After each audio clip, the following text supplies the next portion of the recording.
happy Friday. So since today's tip or video topic is going to be on outdoor safety during the summer, I thought I would sit outside since that is the topic of the video, but there is a lot of noise going on out here. I think someone's weed eating, there's some dogs barking, tree frogs maybe. I don't know, there's a lot of noise going on, plus my heat pump. But I'm gonna go ahead and try to do this outside. Plus the sun, I don't know what's going on with the sun. It was cloudy when I came out here, but we're gonna try to get through this. It's very bright. I'm really directly right under the sun, which is good because that's part of what we're gonna talk about in today's video. So we're gonna go over 8 tips for staying safe outdoors during the summer. And you're probably thinking, it's August, it's late in the summer season and fall is already a month away. And you would be right, that's true. On the calendar, fall is about a month and a half away. Now, I live in Georgia, so if you live in the South, then you know that we still have plenty of summer left ahead of us until probably mid-October. So there's plenty of summer left for outdoor activities pretty much for the next 2 months here in the South. So with that, we're gonna go ahead and hit this up. Plus, Labor Day is the first weekend. It's in September, so it's not in August, but it's kind of like traditionally like the last big summer holiday of the year. And that's when a lot of people go out of town, they take vacation, they're hitting up the beach, they are going camping, they're out and about, you know, doing everything around the water, around the lakes. So it's never too late in the year to practice safety. So the first one, obviously, probably really important year-round, but especially during the summer, and that is hydrate. Hydrate, hydrate, hydrate. You're going to be outside in the summer temperatures and the summer weather, out in the sun. You're definitely going to want to have tons and tons of water. If you normally drink a lot of water, perfect, but you're still going to want to drink more, because the more you sweat, the more you're going to need extra water to put back in and replenish. So I have found that these little stainless steel bottles, and yes, this is Prince. This was actually a birthday gift from the Prince store in Minneapolis, Minnesota for my birthday last year. But these stainless steel bottles are probably my favorite for being outdoors.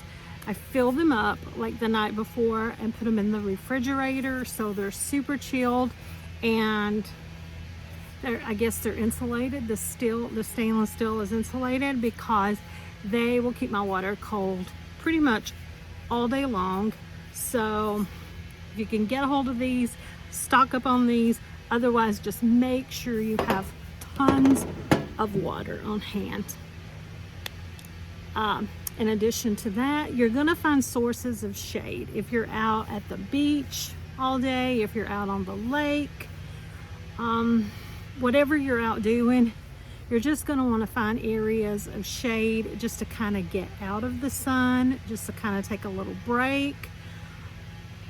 I know my backyard has some shaded areas and some sunny areas, so I can take advantage of both of those right in my backyard. But you're just going to want to find areas of shade just to kind of get in and cool off.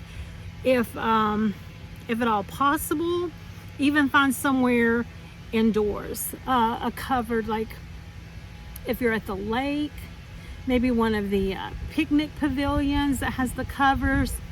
If you're somewhere where they have a building, like if you're at the beach, just get inside, go into one of the local beach shops, a little ice cream restaurant, nice break for a little ice cream, something to drink, cool off, but just kind of get out of the sun.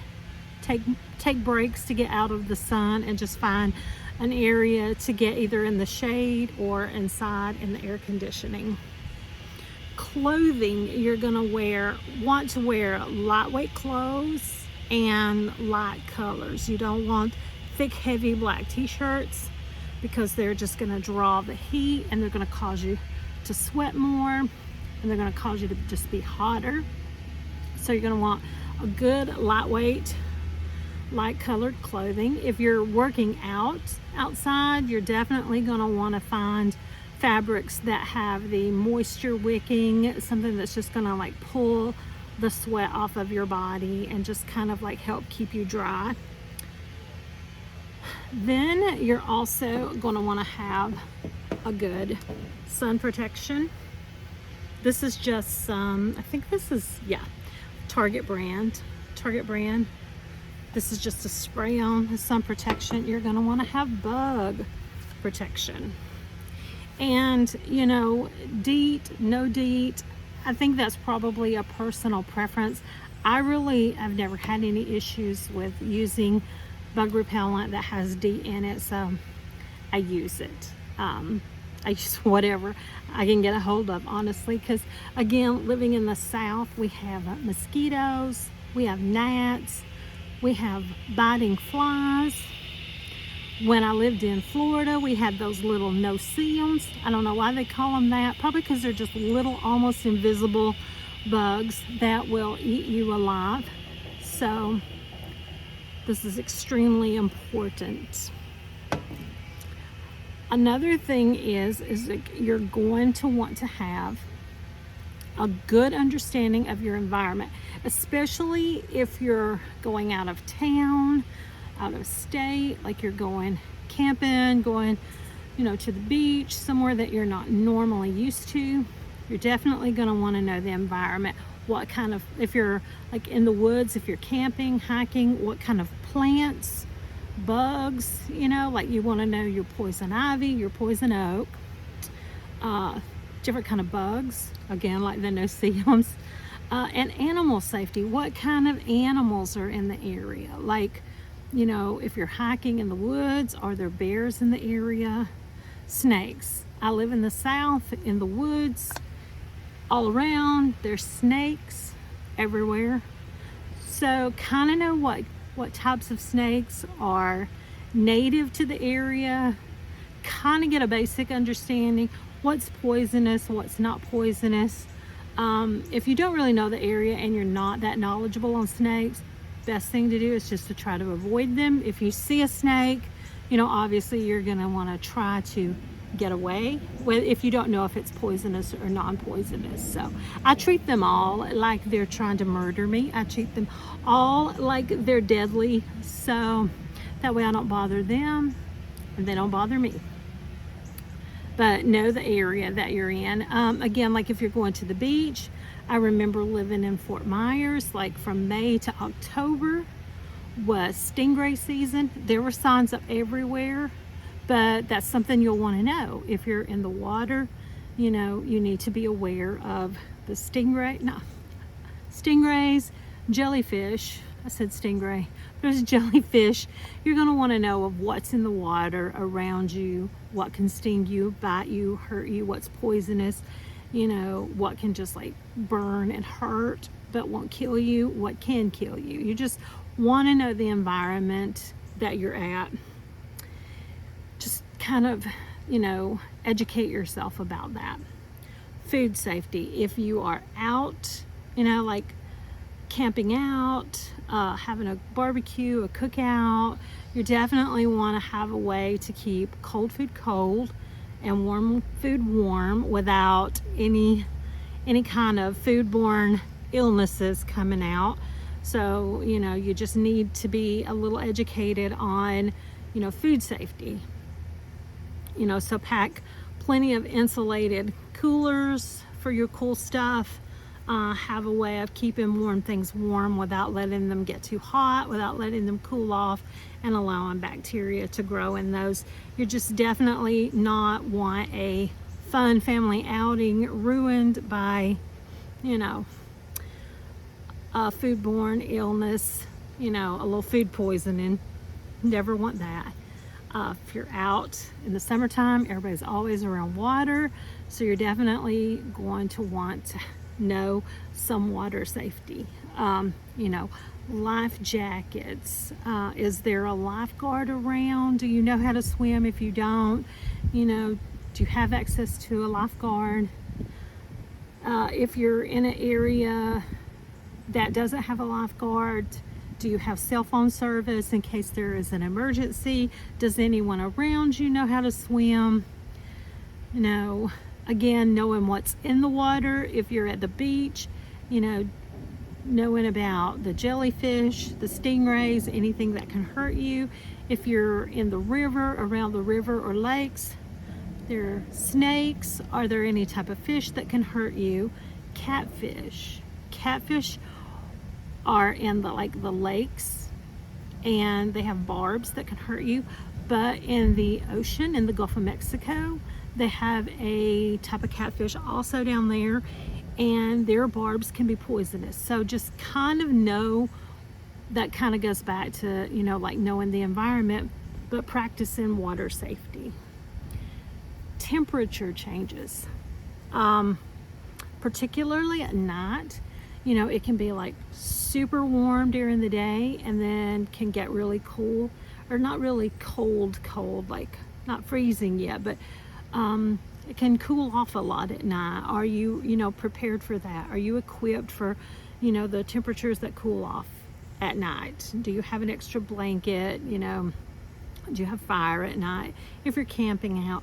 And then in some higher elevations, like I guess more out west in the mountains, you know, toward the desert or something, I guess it can go from like 100 degrees in the day till 30 degrees at night. So just be aware of the temperature changes in the area that you're at and make sure you're prepared for that. And another thing too is just to prepare yourself with like a good bag.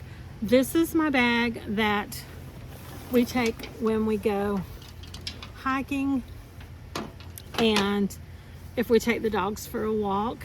And again, one thing to have in your bag is a first aid kit. It doesn't have to be this big, it doesn't have to be this bulky. I actually have a smaller one that I normally keep in my bag, but it needs to be restocked. So I'm in the process of restocking it, and then I will trade these out. But you just want to have a little first aid kit. If you take your dogs, these little portable dog bowls, they just latch right on to my bag. It's perfect. And then you're going to want to carry a few little essentials when you're out in the woods, especially if you're hiking. You want some hand sanitizer. I wear glasses, so I wear, my eyes dry out. I have some eye, like this, I have lens cleaner, and then I have this little sterile thing to wash out your eyes. And my eyes get dried out, it kind of relieves it. But I have lens cleaner. You're going to want some SPF, like some sunscreen for your face, because you're not going to want to spray this right here on your face, because when you sweat it gets in your eyes and will burn. Very uncomfortable. But just some sunscreen lotion to put on your face. And I keep a little bowl of treats for my dogs, and then I keep some bags of trail mix just for a little bit of food. So just having a good prepared and prepped up bag when you're out. If you're out hiking, spending the day at the beach, just make sure you pack some essentials. So you're going to want, recapping the 8 tips, you're going to want to stay hydrated. You're going to want to have plenty of water on hand. You're going to want to have sources of shade and cool, whether you can get indoors or just find a nice shaded area. You're going to want to wear lightweight clothes, light colored clothes. If you can, get one of those cooling towels. You're going to want to have your sun protection and bug protection. Know your environment. Know, like, the native plants, the native animals, like know any kind of safety precautions that you need to take for that area. Know your food safety, like what types of food do you have with you and what do you need to do to keep those safe for consumption without making anyone sick. You're going to want to know your water safety, lifeguards, life vests. You know, I know people drink around the water, but alcohol and water is usually can be a really dangerous combination. So if you're with a group drinking, just be careful, be mindful of that, and be aware of the temperature changes. If there's any fluctuation in the temperature. There goes the sun. It's clouded now. That's nice. Very nice. So, and make sure to pack you a bag that is equipped with all the essentials that you will need, which includes a safety kit, a first aid kit. So with just a few simple planning hacks and tricks and a little bit of education, there's absolutely nothing to stop you from having a fun, eventful family outing and a fun summer. So just do a little preparing, be safe, and get out there and enjoy the rest of this summer. And with that, the sun is back out on me now, and I do not have my sun protection on. And I keep breaking into a little sweat here. And the clouds are getting really dark. I noticed the sky's pretty dark back that way. So I am going to take my own advice and I'm going to go find a source of shade. And by source of shade, I mean I'm going indoors where the air conditioning is on, and I have some work to do anyway. I'm actually have to get back to work at my job. So with that, I'm getting indoors. Bye.